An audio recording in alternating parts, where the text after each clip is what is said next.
به نام خدا. درباره روش روش خوشه‌بندی لیچ توضیحاتی رو خدمتتون عرض میکنیم. همونجور که میبینید مقاله لیچ هست که با عنوان Energy Efficient Communication Protocol for Wireless Sensor Networks تو سال 2000 توسط هنزلمن و سایر همکارانش ارائه شده. این مقاله سال 2002 هم هست به همین تقریبا محتوا، منتها توی اون سال یک مقاله توی ژورنال IEEE چاپ شده.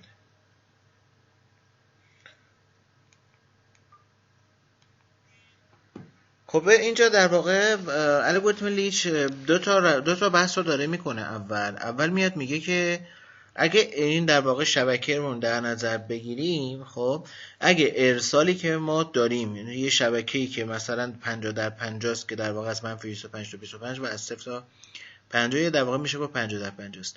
میگه اینجا اگه به صورت مستقیم من اطلاعات رو به سمت ایستگاه پایه ارسال کنم، مثلا ایستگاه پایه من یه جایی اینجا قسمت باشه، اینجا که موس الان گذاشتم، اگه اینجا باشه، ارسالی که وضعیتی که به وجود میاد این به این شکله که گره ها در واقع گره هایی که نزدیک به چاهکن اینا دیرتر خاموش میشن، گره هایی که دورتر از چاهکن زودتر خاموش میشن.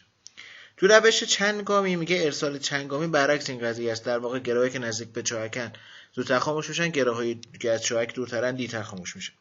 این بحث رو اول انجام میده، اینجا میاد نشون میده. میگه اگه که یه وضعیتی رو لحاظ کنم حالت شکل اولی، در واقع گره هایی که خاموش میشن گره های نزدیک به چاهک خاموش میشن، شکل دومی گره های دورتر از چاهک خاموش میشن. این وضعیت رو داره مطرح میکنه که اگه ارسال ما از سمت گره به ایستگاه پایه به صورت چندگامی باشه، همونجور که معلومه بار روی گره های نزدیک به چاهک بیشتره، چون اونا در معرض ارسال و دریافت داده بیشتری قرار میگیرن، در چه زودتر خاموش میشه.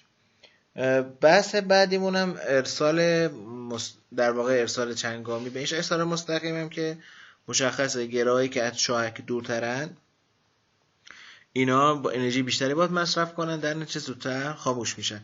حالا میاد یه بین اینا در واقع میاد و روش خوشه‌بندی رو ارائه بده. میگه اگه که اینجا همیشه که داریم میبینیم، میگه اگه بیام این قسمت، این شکل شماره 9، میگه اگه بیام از لیچ یا خوشه‌بندی استفاده کنم، انرژی مصرفی خیلی پایین‌تر از دو حالت دیگه هست.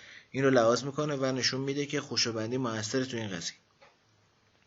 یک کار دیگه هم که الگوریتم لیچ میکنه که خیلی تو مقالات استفاده میشه، شکل شماره 8. تو شکل شماره 8 میگه که اینجا درصد گره هایی که سرخوشه میشن رو نشون میده. مثلا اینجا اگه که حالا مثلا تمام گره ها سرخوشه باشن، انرژی که تو لیچ مصرف میشه دقیقاً شبیه به انرژی هستش که تو ارسال مستقیم ده. در واقع تمام گره 100% گره ها سرخوشه. اگه تو بحث صفر رو هم نگاه کنیم، باز همون وضعیت رو داره، هیچ گره سرخونیش چه نیستم، همین وضعیت انرژی مصرفی رو داره. تو کمترین میزان مصرف انرژی که تو این قله در واقع تو این ناحیه قرار میگیره، اینجا میگم که حدوداً بین 4 تا 5% گره ها اگه سرخوشه بشن کمترین میزان مصرف انرژی، که میگه این عدد 5، یعنی 5% گره ها اگه سرخوشه باشن حالت بهینه هست. حالا اینکه چه گرهی سرخوشه بشه بحث لیچه، بحث بعدی هستش که با هم دیگه بررسی میکنه. خب این یه ساختار کوچیکی هست که داره میگه یک سری گرهی سرخوشن و بقیه گره ها به عنوان عضو خوشه در نظر گرفته میشه. خب الگوریتم لیچ به این شکل عمل میکنه، یعنی در واقع اینکه چه گرهی، اولا که کاملا خودمختارن، گره خودشون تصمیم میگیرن، بعد میاد یه عدد هر گره تو هر دور اجرای شبکه یه عدد تصادفی بین 0 و 1 اختیار میکنه و این عدد تصادفی رو میاد با مقدار T مقایسه میکنه. اگه این عدد تصادفی ما از مقدار T کمتر بود، گره به عنوان سرخوشه خودش رو اعلام میکنه، اگه نبودم که هیچ. خب چیزی که تو این فرموله مشخصه ما باید بدونیم P هست. P همون 5 صدم یا 5 صدم یا همون 5% تعداد بهینگی سرخوش‌ها برای اتفاق بیفته، یعنی حدود 5% گرا سرخوشه بشن، این ضریب پی استفاده میشه. آر دور جاریه و جی هم گره هایی هستش که تو در واقع یک پیوم دور قلب سرخوشه نبودن که یک پی مساوی 20.